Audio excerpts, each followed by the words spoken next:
Kasabay naman po ng pagsalubong sa Pasko ng buong mundo, opisyal lang sinimula ng Vatican City sa pangunguna ni Pope Francis ang Jubilee Year 2025. Balitang hatid ni Bea Pinlac. Joyeux Noël, Frohe Weihnachten, Feliz Navidad. Santa Claus is coming to town. Umalis na si Santa sa Arctic Circle para magatid ng mga regalo sa mga naughty and nice na bata. Bago umalis, binati muna ni Santa ang lahat ng residente sa Santa Claus Village sa Rovaniemi sa Northern Finland. Isang blue Santa Claus ang nakiswim kasama ang mga penguin sa isang aquarium sa Tokyo, Japan. Patok ang Christmas paandar na yan sa mga bumibisita. Sa pamamagitan ng isang card play, nagturo si Santa sa mga bata ng lesson tungkol sa mga penguin na game namang sinagot ng mga bata. Nagdaos ng Christmas Mass sa kabubukas lang muli na Notre Dame Cathedral sa Paris, France. Nitong December 8 lang muling binuksan ang cathedral matapos ang mahigit 5 taong pagsasara nito para sumailalim sa rehabilitation matapos masunog noong 2019. Sa isinagawang Christmas Mass, inihayag ng pari na ang cathedral ay sumisimbolo sa pananampalataya, pagkakaisa at pag-asa. Sa bisperas ng Pasko, pinangunahan ni Pope Francis ang Jubilee 2025 sa pagbubukas ng Holy Door sa St. Peter's Basilica sa Vatican City. Sumisimbolo raw yan sa hope and redemption. Ang tema ng Jubilee ngayong taon ay pag-asa sa pagtugon sa mga problema ng mundo gaya ng gutom, kahirapan at gera. Ang mga dumadaan sa Holy Door ay sinasabing mabibigyan ng kapatawaran sa kanilang mga pagkakasala. Mahigit 32 million pilgrims ang inaasahang dadayo sa Jubilee na magtatagal hanggang January 6, 2026. Bea Pinlac, nagbabalita para sa GMA Integrated News. Bibisita ngayong araw sa Correctional Institution for Women ng Pamilya Veloso para magpasko kasama si Mary Jane. Balita natin ni Joseph Moro. Ang Pasko ay para sa pamilya, sabi nga, at ramdam na ramdam yan ngayong buwan ng Pamilya Veloso na pinayagan ng Bureau of Corrections o Bucor na bumisita kay Mary Jane Veloso. Kaya naman ang kanyang mga magulang excited na. Nakahanda na nga ang mga t-shirt at ilang mga gamit na hiniling ni Mary Jane. Kahit sa Aling Celia, may inihanda na ring susutin niya. 14 na Paskong hindi nakasama ng pamilya si Mary Jane simula nung makulong ito sa Indonesia noong 2010. Kala namin mamamatay na kaming mag-asawa, na hindi na namin makikita si Mary Jane, hindi na namin makakapiling. Pero ayun, prebigyan kami, himala ng Diyos. Babawi kami talaga maghapon. Baka palagay ko, hindi ko na mabitiwan yung aking anak lalo na pagka malapit na yung uwian namin. Bibit-bitin din nila ang ilang mga pagkaing ni-request ni Mary Jane. Tinumis, sinigang na baboy, spaghetti, at saka yung salad, puto. Lampas 20 mga kapatid at ibang mga kamag-anak ang dadalaw kay Mary Jane. Kasama na ang dalawa niyang anak na luluwas mula sa Nueva Ecija. Pero mahigpit ang regulasyon ng Bucor sa pagbisita, bawal ng litrato o video sa reception area ng Correctional Institution for Women sa Mandaluyong. Pinayagan naman sila magdala ng handa pero hindi na mga regalo. Ipinapaalala pa rin ng estado ni Mary Jane bilang person deprived of liberty. Pero sa harap ng selebrasyon, may isang Christmas wish ang pamilya Veloso sa Pangulo. Maawa na kayo sa aking anak dahil nagdusa naman na po ng katagal-tagal na panahon. Ito na po, iregalo na po ninyo sa amin para makapiling na namin po siya. Ayon sa mga abogado ni Mary Jane, wala nang legal na hadlang para mabigyan ng executive clemency si Mary Jane matapos pumirma ang Pilipinas at Indonesia ng transfer agreement kung saan matapos maibaba ang sentensyang bitay sa panghabang buhay na pagkabilanggo ay dito na sa Pilipinas bubunuin ito ang parusa. I read very carefully yung statement ng coordinating ministry.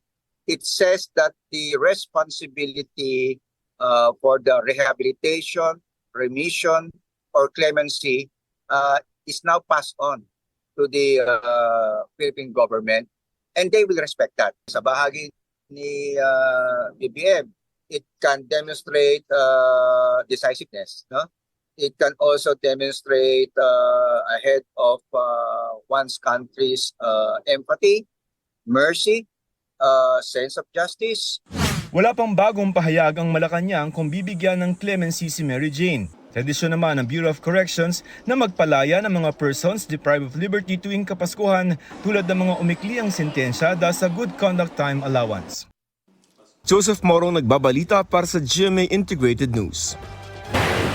Kakuha ng CCTV sa Compostela, Davao de Oro, pasakay ang babae na yan sa sasakyan, may bitbit siyang bag na may lamang pera at ine-escorta ng isang security guard. Pero hindi pa nakakasakay ang babae, lumitaw ang isang lalaki at tinutukan ng baril ang security guard. Sa takot, pumasok ang babae sa sasakyan. Nagpambuno ang gwardya at lalaki hanggang sa mabaril ang gwardya. Lumitaw naman ang isa pang lalaki na nagtungo sa babae at tinangay ang bag. Tinangay din ang shotgun ng security guard. Tumakas sa mga suspect sakay ng motorsiklo. Dead on the spot ang gwardya matapos tamaan ng bala ng baril sa kanyang dibdib. Batay sa investigasyon, napag-alaman ng teller na bangko ang babae sa video. Galing siya sa pag-pick up ng pera mula sa kanilang kliyente. Nasa mahigit 3 milyong piso ang halaga ng perang natangay. Paniwala ng mga pulis, hindi lang 2 ang suspect. Patuloy ang pagtugis sa mga suspect. Balak daw ng Armed Forces of the Philippines na bumili ng missile platform bilang pangdepensa sa bansa. Isa sa mga posibleng bilhin ay ang missile system ng Amerika na inaalmahan ng China. Balitang hatid ni Chino Gaston. Bukod sa mga karagdagang barko, eroplano, mga unmanned aerial vehicles at radar systems, nais ng AFP na bumili ng missile system para maidepensa ang exclusive economic zone ng bansa. We'll be proposing to our headquarters for the possible inclusion dun sa modernization program of the medium-range capability missile platforms that will support yung ating contribution doon sa implementation ng CADC. Malayo pa lang sa lupa, dapat nag-start na yung defense. Ayon sa source ng GMA Integrated News sa Department of National Defense, tiyak na maipapasok sa AFP Modernization Program ang pagbili ng mga missiles. Problema na lang daw kung anong klaseng missile system ang bibilhin dahil tiyak na aalmahan ng China ang pagbili ng anumang missile system na kayang abutin ang coastline ng southern China. Isa sa mga posibleng platforms na tinitingnan ay ang Typhoon Missile Launcher System ng US na ilang beses nang ginamit sa pagsasanay ng US at Pilipinas at nananatiling nakadeploy sa Northern Luzon.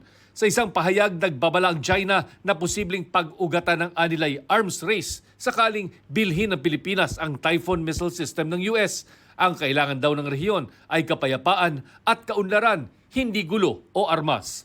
Muli raw nilang hinihikayat ang Pilipinas na tuparin ang ipinangakong alisin ang Typhoon Missile System at itama ang pagkakamali. Sa isang statement, sinabi ni Defense Secretary Gilberto Teodoro Jr. na ang pag-deploy at pagbili ng mga missiles ay karapatan ng Pilipinas para sa sariling seguridad at depensa at hindi kayang kontrahin ng sinumang bansa. Kung nais raw talaga ng China na pahupain ng tensyon sa rehiyon, dapat itigil nito ang mga pagbabanta, panggigipit, pangingialam at alisin ang kanilang mga barko mula sa EEZ ng Pilipinas. Chino Gaston nagbabalita para sa GMA Integrated News.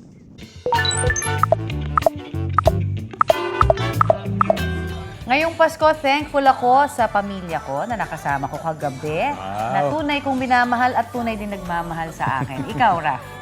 Ako, pinagpapasalamat ko, thankful ako kay Marie. Yes, and of course sa mga blessings ko na natanggap sa buong taon. Ay, kinilig ako. Tinanong din namin ng netizens, ano ang gusto mong ipagpasalamat ngayong Pasko? Yes, at ang pinagpapasalamat ni Girlie Francisco, yung kaligtasan nila dahil hindi sila binaha sa kabila ho ng pag-ulan. Thankful naman sa Diyos si Sarah Jane Pupanes sa patuloy na paglaban ng kanyang papa na isang dialysis patient para makarecover. Nagpapasalamat naman si Jake Aranzado na isang semester na lamang ay gagraduate na siya. Good job! Kahit naman walang magarbong handa, very thankful si Jervil Santos na kumpleto ang kanyang pamilya ngayong Pasko. Mga kapuso, makisali po sa aming online talakayan sa iba't ibang issue. Kung may nais din kayo maibalita sa inyong lugar, mag-PM na sa Facebook page ng Balitang Hali.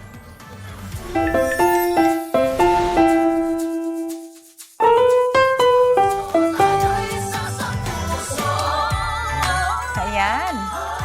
Ano na, Mars? Ang Sige, performance ng ilang college students Oo. sa Dumaguete Negros Oriental. Ayan, patunay raw na pa-level up ng pa-level up ang caroling sa Pilipinas. naman, sa kanilang sayawit, Aba, baka mahihiya raw kayo magsabi ng patawad po.